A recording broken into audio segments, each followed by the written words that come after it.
For those who don't know me, I'm again Ann Cheng. I'm based in the Bay Area in El Cerrito, California, between Berkeley and Richmond.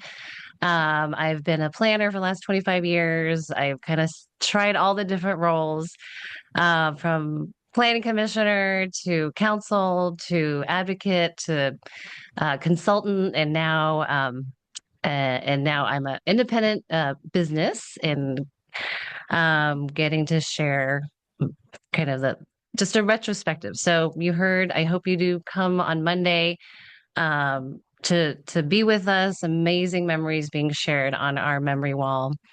GreenTRIP is very much inspired by Donald Shoup.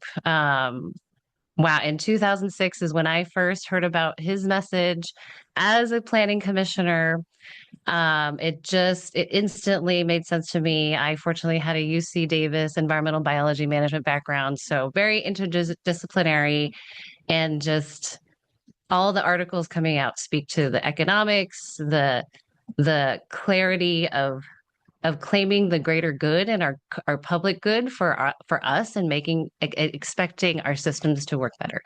So this is a story of both the parking policy piece, but also how, it's just not just the message, but also the messenger, and the care and attention Professor Shoup had in every engagement is just incredible. And the movement in our collective experience, our energy shows. So winding, almost Valentine's Day, just love that my friend, former board member at Transform, is now BART board member, planner, politician, Choupista activist.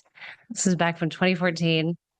But yes, so my goal today is to explain what is GreenTRIP, how we leverage Shoup's incredible framework and ideology. For me, particularly planner edutainment, and using tools to really get in on those council meetings and planning commission meetings with great tools and data, and how to basically use GreenTRIP to get more homes and less traffic. So so we'll talk about the certification program. It's like LEED, but focused on transportation aspects of new development. Parking database, you'll see how that has worked, and the Connect tool. And finally, how this is being used in some exciting new programs like the Caltrans funded equitable vehicle miles traveled mitigation programs. So the story starts with the certification program. So back when I started at Transform a few years in, we got this going. The idea is that we're turning excess parking into housing, helping projects actually pencil. This project almost doubled the housing units, and instead we just threw out the kitchen sink of wish list items, and the developer did it. And so what we got was Garden Village. Early on, it was so innovative that we used it to model our platinum certification standards. Eventually, that has fed into San Francisco's TDM policy and kind of spread all over since then. So instead of overbuilding car parking, we're getting developers over the years. We got them to, provide all these other amenities. Over almost 26 million committed to in private investment for public transit through bulk pass programs like EcoPass, Smart Pass, essentially the Costco discount of transit passes. So giving them that really clear option. We got 7,000 units certified over the years, over 60 projects, almost a third affordable. This is a great map and lots of great amenities that have come about, including all these alternatives to free parking. And so kind of fast forward to 2014, we had this incredible event in Berkeley. It's funny, the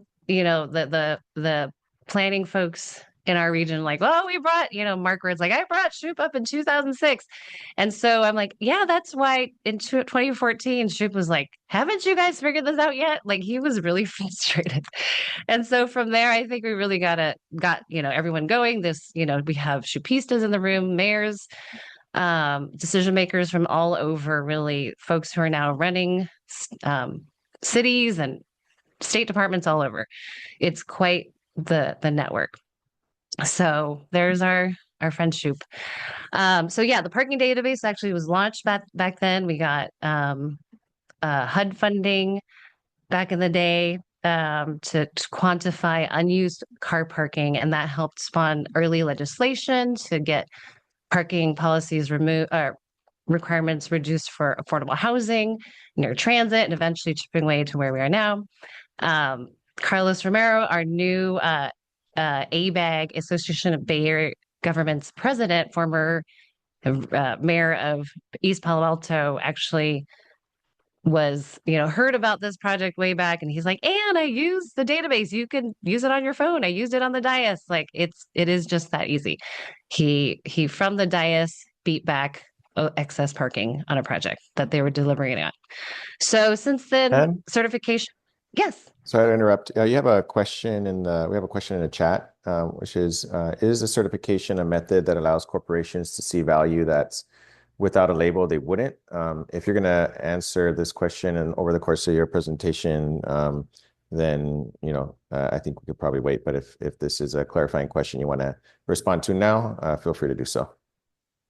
Yeah, no, that's a great question. So certification was very focused on yes, it was developers applied to Transform to review their project, and we'd go through with them, look at all the options, prepare a report, and also go to a public hearing testimony. And so, yes, it was very much it was it not well, it was more for supporting the development approval process, if anything, and over time, the hope was, hey, maybe developers will want that, a lead, label on their building or something.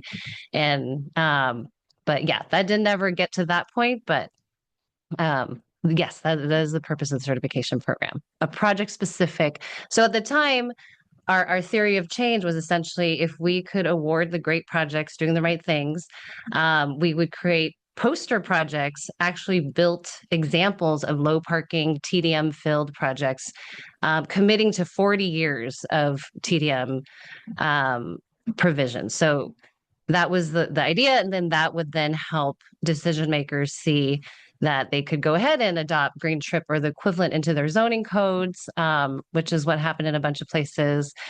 BART and VTA as well into their transit kind of TOD policy approach. And then from there, we launched the GreenTRIP Connect tool. So, which is essentially to help ease the VMT calculation, greenhouse gas calculation portions of the analysis. We dreamed up with the Center for Neighborhood Technology, hand coded with love, with lots of focus grouping and community-based groups, the creation of this parcel-based calculator for traffic and climate for new housing in the state. And so I invite you to, if you haven't looked at it, check out the video, a short video explaining how and why housing, affordability, parking, it's all connected. And so, yeah, there's, just the visualization. Our city partners from San Jose to Oakland back in the day, they're like, we get it, but help us explain to the public who will perennially need to know and discuss and have easy tools to understand why all this matters and it's connected. So, a quick demo of how Connect is envisioned to be used. So in honor of Shoop, I hope you all consider, in addition to adopting a city to transform policies related to parking in, what about an actual parking lot? And so this is a thing I enjoy doing with the Connect tool is looking at parking spaces that should be something else. And this is in my neighborhood, one of the largest, most excessive unused parking spaces, lots on the bay. The former racetrack, which is now closed. It's where I had my junior prom, and that was the one and only time I've ever been there. But gorgeous open space, so well located, lots of unused parking. And it doesn't block the views because our El Cerrito right there is blocking it. So here's how it works. So you pick your parcel.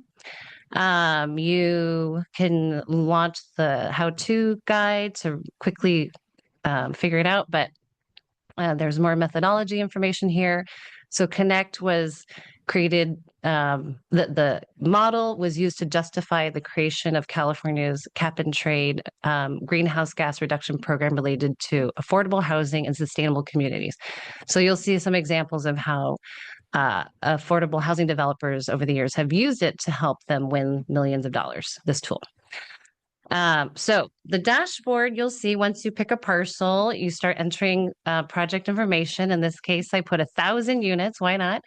100 spaces per for the whole project, and it instantly then calculates, how much less you would be paying for building parking if a higher ratio is required. So you can also compare to the region, county, or city averages. So in our state, we have laws that require a climate and driving-based transportation metrics for new development. So this is increasingly useful. Toggles every time you add or change something, highlights updated. You can see the savings, per resident per year, as well as, essentially the takeaway is could save 20 million instead of by saving. You can save 20 million by building 80% less parking. And so the report, we stole this from Remix, who before they went private and under pay use, they had this permalink feature. So you can essentially, the 6-digit code is a unique code that I can essentially email to you all. You can pick up the report and play with it from there. But this is a way that developers are starting, and now Caltrans are starting to use to evaluate development. So here's an example of how the tool was used to support Quetzal Gardens in San Jose with a local community-based organization that was advocating for affordable housing and affordable office space. And the project's now built on a VTA former parking lot next to a fabulous BRT project that Chris advocated for, so he can add more details on that. But great amenities. Example again of the transportation carbon calculation, that use of Connect. So this project in San Francisco from Mithun, Anne reached out and said, this is how they've been using it, putting it into all their presentations. And more recently, shout out to Transform. We are alums of Transform. And after I left, there was more work coming out. My former colleague Nina worked with BART to analyze all the BART parking lots with urban stations with parking lots, and then of which El Cerrito, my hometown, is one of those. And so we, as a result, are getting an infill TOD on those parcels down below. 700 parking spaces now will be 740 homes.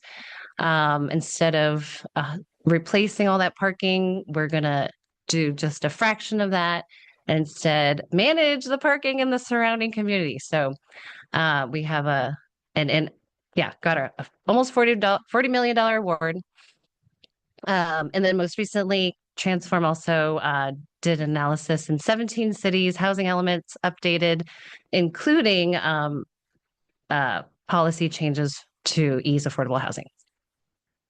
So again, many ways to use the Connect tool: meetings, workshops, free analysis, again, free, recommended by the Governor's Office of Planning Research, now Land Use and Climate Innovation. Here's some cute photos of Chris and family who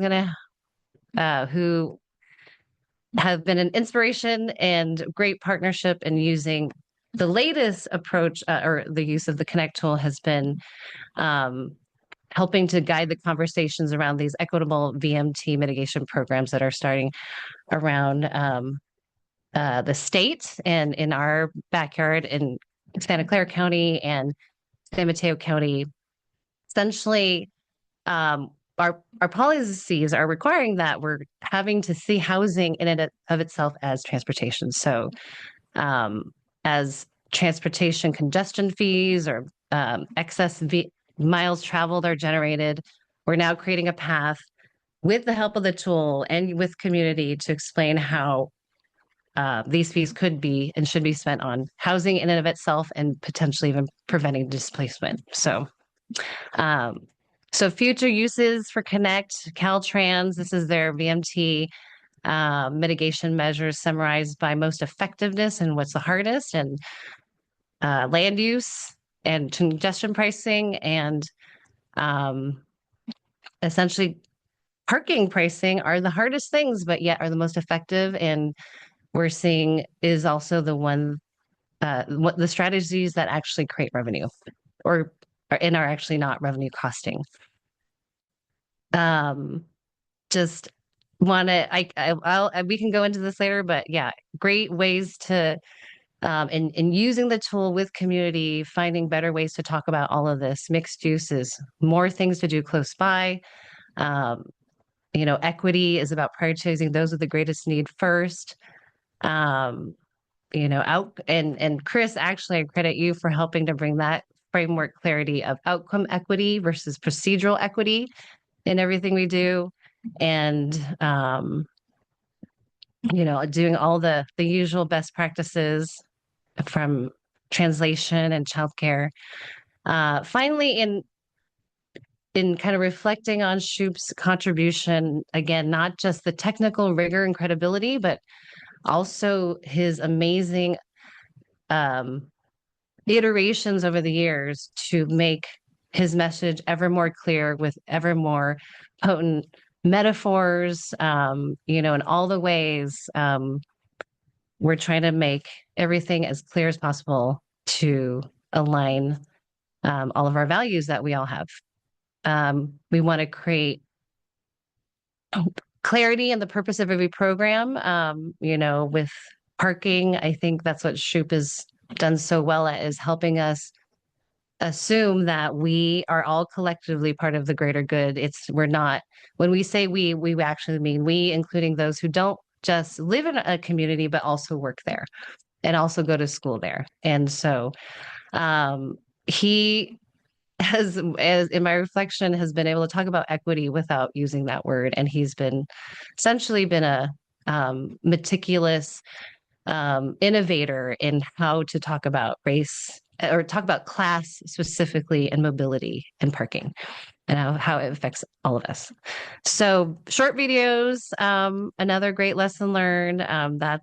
It's a great way to track all of this learning. You can see instant results of uptake, like the Shoop Matchbox video. I love that video, and just I someday will find out how many total views that has been watched. But I just want to close. Got to spend some time with Shoop recently. This is on the campus, a former parking lot at Luskin.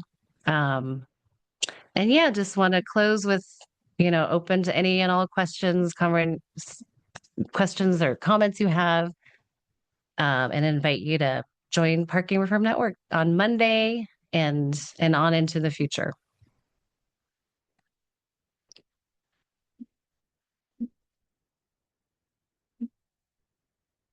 Oh, you're on mute, Chris. So I was gonna say, and good job. You stuck to the time, to a lot of time, so we're right on track. It's just about 12:30 right now. We have about 15 minutes or so for discussion. We did have one question, which is, how do these tools help to get the lenders to allow less parking in a project? Often, even with parking requirements removed, they require an amount based on their perception, not reality. I know that's a theme that you've heard before. But what do you have to say about that? Yeah, that's a great question. So I would actually point to the parking database. If you go to database.greentrip.org, when we were putting that together, we were able to talk with Silicon Valley Bank, Wells Fargo. Actually, at the time, we had We had a small grant from FHL Bank, and so with the support of those folks, I got to meet Faye Darmawi, as you know. She was working for Silicon Valley Bank at the time, and they um, sponsored the creation of the Connect tool. And anyway, short story is bankers are their message is it's all about comparables. And so show us um, built examples of low parking projects with high occupancy. So if you look at the parking database, basically their message was if you have a project with, lower than average parking and it's also in a place that is in a more suburban location that's transitioning to a more urban place. And again, there's high occupancy levels.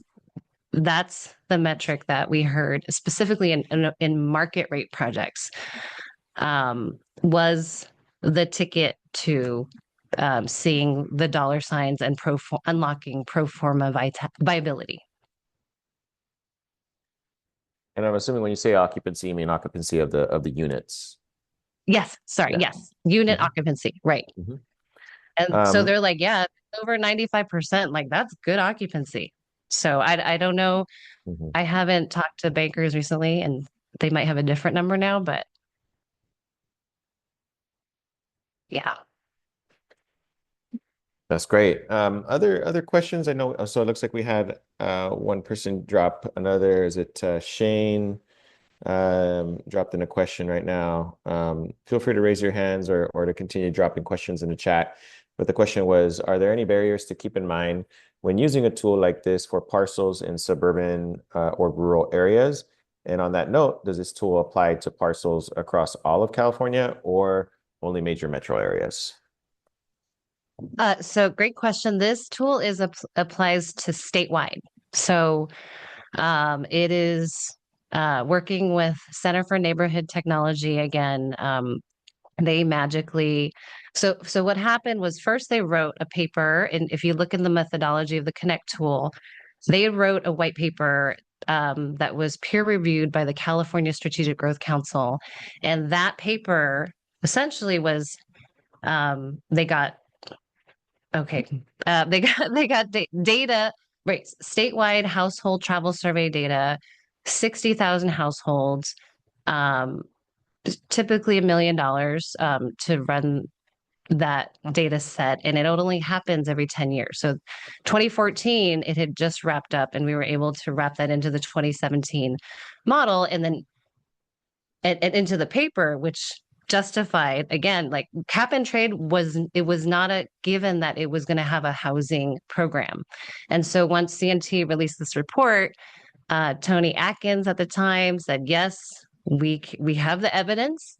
Housing is climate protection, and affordable housing particularly. And so anyway, back to the data set statewide. Yes. And so parcels, uh, the idea was anywhere and everywhere, even if in places that don't have transit, if you have mixes of uses, if you have small, gridded streets, like that exists everywhere in rural and urban places. And what we forget is a lot of rural places in California actually were original TODs. Fresno is a city because of the train. So yeah, so it's really interesting, and all of that gridded streets. So it, Nelson Nygaard actually the early days had some great stats on showing that even in Napa, downtown Napa, not a lot of transit, but walkable downtowns also, there's evidence that they don't require that much as excessive parking as we require.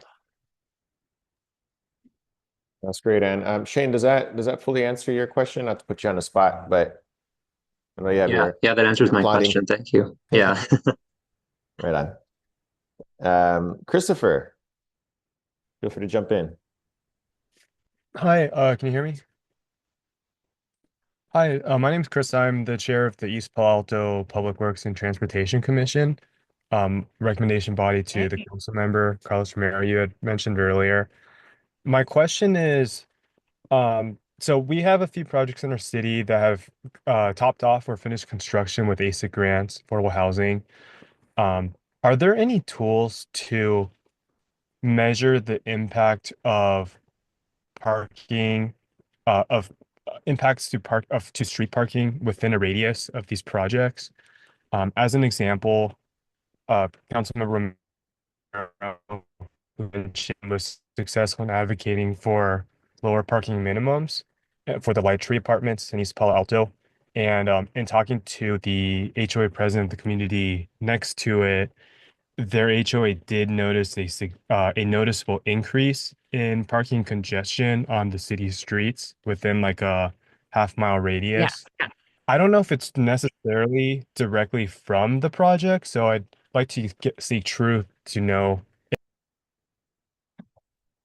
This is great, really great question. Actually, Chris prompted me to kind of frame, where does GreenTRIP sit in the arc of Shoup's ideology of the three key things for parking reform? So number one is get rid of parking minimums. And number two is starting to manage on-street parking with permit districts or pricing. Something has to, price on street then has to be managed somehow. And then the third step is that if ideally, if your community is not already charging for parking, then there's a local revenue return component.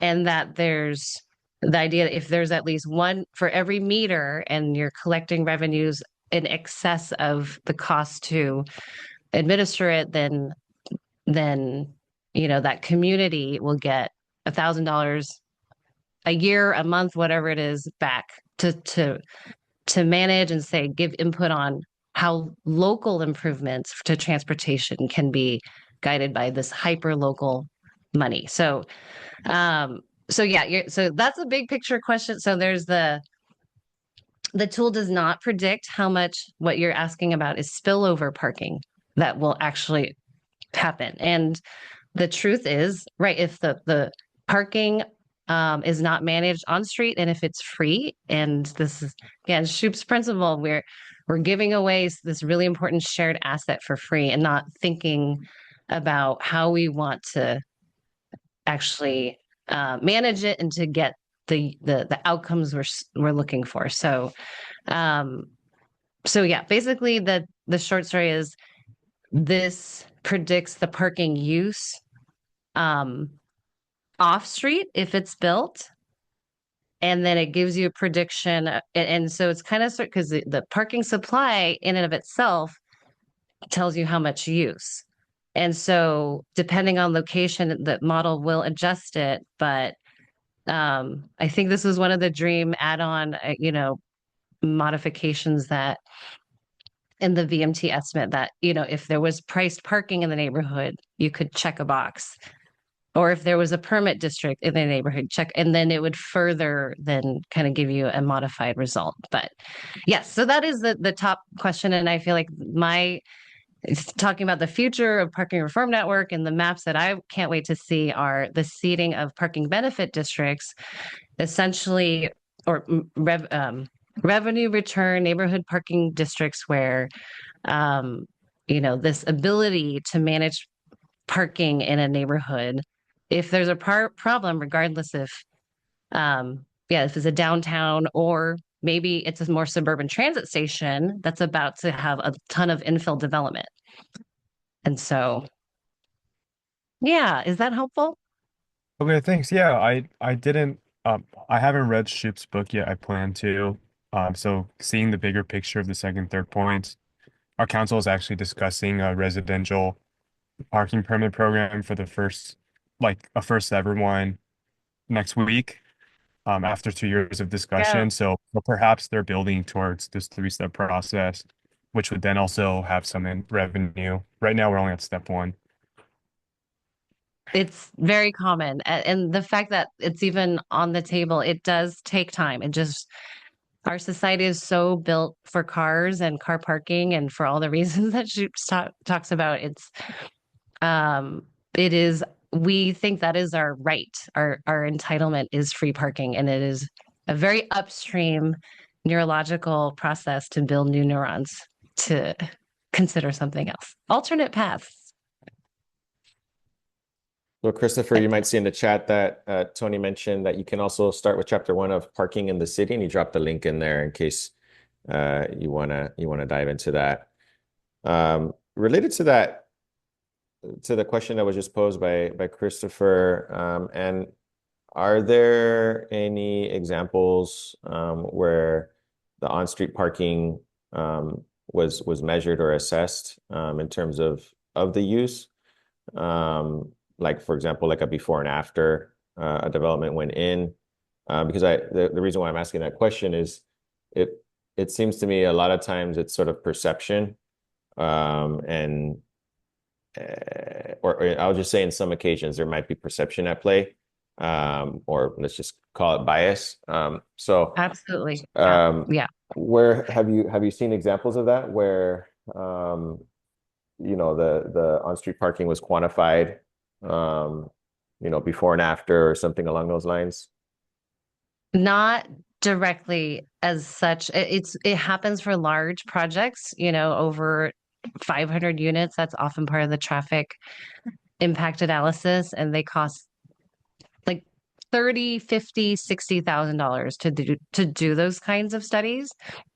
And so yeah, they just aren't cheap. And so that's the thing is it's who has to pay for those studies. And so with Transform and the GreenTRIP team, um, because we're, and PRN too, this third party entity, we were able to nimbly just go out for funding to build the databases, at least for off-street parking, starting with residential projects. So soon after GreenTRIP 2014 launched, Valerie Nepper at MTC got a VPP variable price parking grant to create a Bay Area on-street parking database. So it focused on I think 20 downtowns throughout the Bay, and it's incredible data because it's a heat map of what on street is going on, and it's a collective shared database. Like we don't have to. Fortunately, MTC got federal funding to make it was almost $1 million, but that data is still a really useful baseline, at least to ground at some point, locally specifically.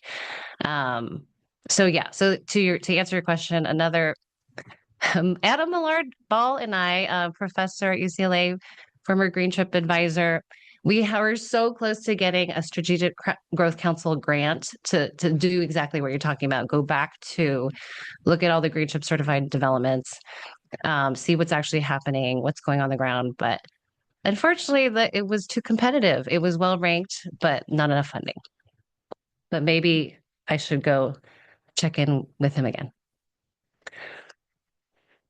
Awesome. Well, we're just at around time. It's 12:43 right now. And thank you for the awesome presentation, and big thanks to everyone that joined in on the conversation today.